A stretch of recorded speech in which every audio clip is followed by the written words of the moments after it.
নমস্কার, আমি জ্যোতিষী শ্রী গৌর ভট্টাচার্য। হ্যাঁ, থাম্বনেলটা ঠিকই পড়েছেন যে কুম্ভ রাশির জাতক বা জাতিকাদের জন্য এই চারটে ঘটনা ঘটবেই ঘটবে এই জুন মাসে। এই জুন মাসে কী এমন চারটে ঘটনা ঘটবে জানতে হলে ভিডিও শেষ পর্যন্ত মনোযোগ সহকারে শুনতে হবে। আর আপনি কোথা থেকে ভিডিওটা দেখছেন বা শুনছেন অবশ্যই কমেন্ট বক্সে লিখে দিয়ে যান আপনার লোকেশনের নামটা। আপনি তাহলে বুঝতে পারবো কোথায় কোথায় ভিডিও পৌঁছাচ্ছে।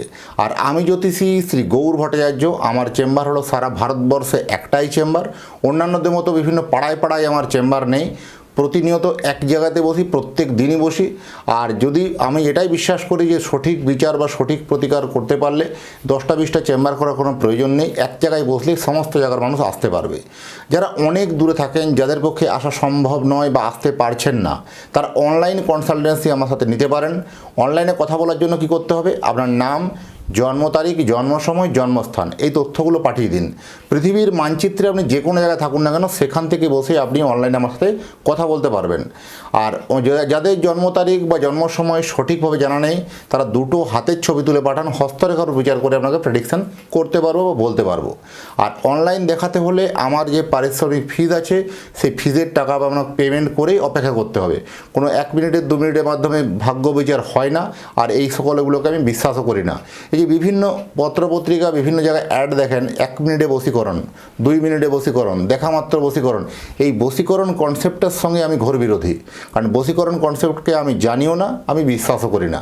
কারণ আপনি যে সময় জন্মগ্রহণ করেছিলেন সেই সময়কার আকাশের গ্রহ নক্ষত্রের স্থিতিই বলে দেবে যে আগামী দিনে চলার পথটা আপনার কোন দিকে সুগম হবে বা কোন পথে গেলে সাকসেস সফলতা হবে।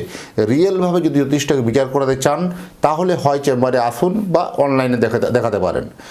আর প্রথমে বলবো, দেখুন, কুম্ভ রাশির জাতক বা জাতিকাদের জন্য এই যে চারটে গ্রহ স্থান পরিবর্তন করছে, তার পরিপ্রেক্ষিতে বা সেই পরিপ্রেক্ষিতে আপনার জীবনে কি ইম্প্যাক্ট ফেলবে বা কি প্রভাব পড়বে।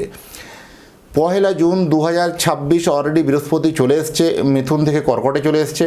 8 জুন আসছে আপনার কর্কট রাশিতে আসছে শুক্র আসছে। আর 20 জুন আসছে মঙ্গল আসছে। আর 15 জুন আসছে রবি আসছে মিথুন রাশির উপরে। এই যে চারটে গ্রহের যে স্থান পরিবর্তন হচ্ছে, আপনার জীবনেও কিন্তু একটা প্রভাব কিন্তু পড়বে। কোনভাবে? যে আমরা জানি যে বৃহস্পতির 3টে দৃষ্টি, পঞ্চম, সপ্তম এবং নবম দৃষ্টি। তাহলে পঞ্চম দৃষ্টি পড়ছে আপনার রাশি সাপেক্ষে দশমভাবে, কুম্ভ থেকে দশমভাবে। আর সপ্তম দৃষ্টি পড়ছে দ্বাদশভাবে। আর নবম দৃষ্টি পড়ছে দ্বিতীয়ভাবে, আপনার রাশি সাপেক্ষে দ্বিতীয়। তাহলে দশম ভাব, দ্বাদশ ভাব এবং দ্বিতীয় ভাব, এই 3টে ভাবকে কিন্তু আরও প্রভাবিত করবে। দশম ভাব থেকে আমরা যেমন বিচার করি জীবন জীবিকা, তাই এক্ষেত্রে বলা যায় সেখানে বৃহস্পতির একটা শুভ দৃষ্টি পড়ছে। তার জন্য কী বলা যাবে, এক কথায় বলা যাবে যে বৃহস্পতির দৃষ্টির ফলে আপনার কর্মজীবনের ক্ষেত্রে একটা কিন্তু জীবন জীবিকার পরিবর্তন কিন্তু আনবে। অনেক দিন থেকে কর্মক্ষেত্রে প্রচণ্ড স্ট্রাগল করে আপনাকে এইখানে পর্যন্ত এগিয়েছেন। অনেক দিন ধরে দুজনে মালিক পক্ষর সঙ্গে বা আপনার হায়ার অথরিটির সঙ্গে কোনোভাবে একটু বাক বিতণ্ডা বা কোথাও মত পার্থক্য নিয়ে একটা সমস্যা কমপ্লিকেশন চলছিল, সেগুলো কিন্তু অনেকাংশ মিটতে চলেছে। বা কর্মক্ষেত্রে আপনাকে অনেক দূরে বদলি করে দিয়েছিল, সেই বদলিটা কোনো কারণে আবার পুনরায় ফিরে আসার সম্ভাবনা। কর্মক্ষেত্রে আপনাকে অনেক কিছু কঠিন কাজ চাপিয়ে দেওয়া হয়েছিল, কঠিন গুরুদায়িত্ব দেওয়া হয়েছিল, সেই দায়িত্বটা কিছুটা অংশ হলো লাঘব করে দেওয়া। আলটিমেট কর্ম থেকে আপনার কিন্তু ভালো বেনিফিট কিন্তু আসবে। যারা বিশেষ করে চাকরি করেন বা যারা, তাদের জন্য তো বেনিফিট যথেষ্ট বললাম। এবং যারা বিশেষ করে ব্যবসা করেন, এই ব্যবসাদার মানুষদের জন্য এই যে জুন মাস আপনার জন্য কিন্তু একটা উল্লেখযোগ্য মাস। এই কুম্ভ রাশির জাতক বা জাতিকারা ব্যবসা যারা করেন, তারা টাকা পয়সা তো প্রচুর আপনার ইনভেস্ট করে কখন টাকাটা রিকভারি হবে, এই ROI মানে রিটার্ন অফ ইনভেস্টমেন্ট, সেই ঠিকমতো না হওয়ার জন্য একটা মানসিক হতাশা আপনার বাড়তে পারে। আপনি ভেবেছিলেন একরকম, হচ্ছে একরকম। আপনি ইনভেস্ট করে একটা জায়গায় ইনভেস্ট করেছেন, সেখান থেকে সেই অনুযায়ী কিন্তু রিটার্ন আসছে না। কোথাও রিটার্ন আসতে বাধাপ্রাপ্ত হওয়া বা বিভিন্ন জটিলতার কারণে সেই সব রিটার্ন একটু আটকে যাওয়া বা ফিনান্সিয়াল জায়গায় একটা সমস্যা আসা, এই প্রবলেম এই কমপ্লেনগুলো আমরা চলে আসছিল। এবার কিছুটা অংশ হারে দেখবেন এই 10 তারিখের পরের থেকে, এই জুন মাসে 10 তারিখের পর থেকে অনেকটা পজিটিভ ফল আসবে। হঠাৎ করে কোনো পুরনো টাকা আসতে বা ক্যাশ ফ্লোটা বেড়ে যাওয়া বা যাদের কোনো ইনভেস্টমেন্ট করেছেন সেই ইনভেস্টমেন্ট থেকে টাকাগুলোকে রিকভারি হওয়া, এইরকম ধরনের প্রবণতাগুলো কিন্তু হবে, যথেষ্ট ভালো বলা যায়। এবং সবথেকে বলবো যে যারা বিদেশে গিয়ে চাকরি করে বা বিদেশে কর্মের সঙ্গে যুক্ত আছে, যারা ওয়ার্ক ফ্রম হোম করছেন, বিদেশে কোনো কোম্পানির সঙ্গে যারা ট্রাই আপ করে হয়ে কোনো জব করছেন, তাদের জন্য এই সময় কিন্তু ভালো হবে।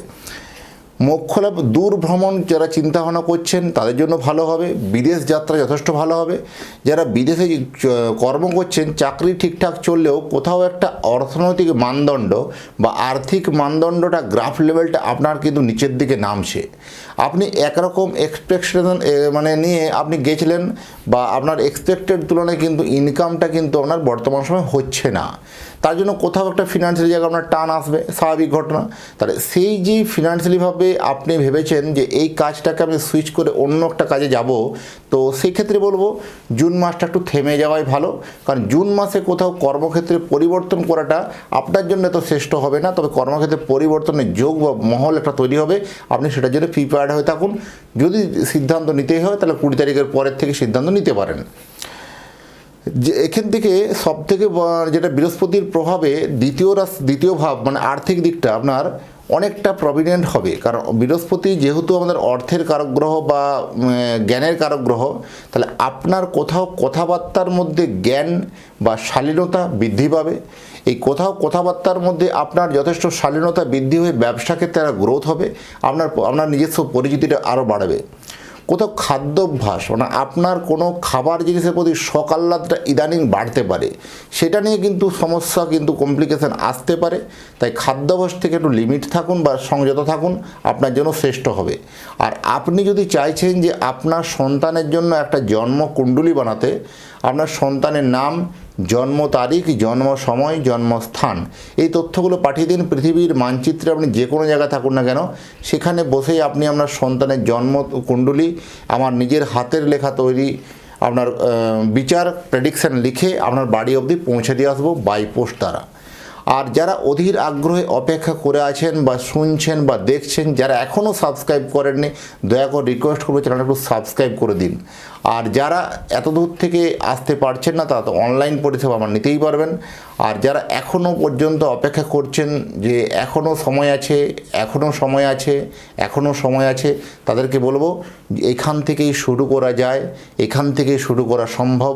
আপনি অবশ্যই জীবনে এখান থেকে ঘুরে দাঁড়াতে পারবেন আপনার জন্মছকের চুলচেরা বিচার বিশ্লেষণের মাধ্যমে। যাই হোক, এতক্ষণ ধরে অধীর আগ্রহে যারা ভিডিওটা দেখছেন বা শুনছেন তাদেরকে অসংখ্য ধন্যবাদ। ভালো থাকবেন। আবার দেখা হবে নতুন তথ্য, নতুন ভিডিও নিয়ে।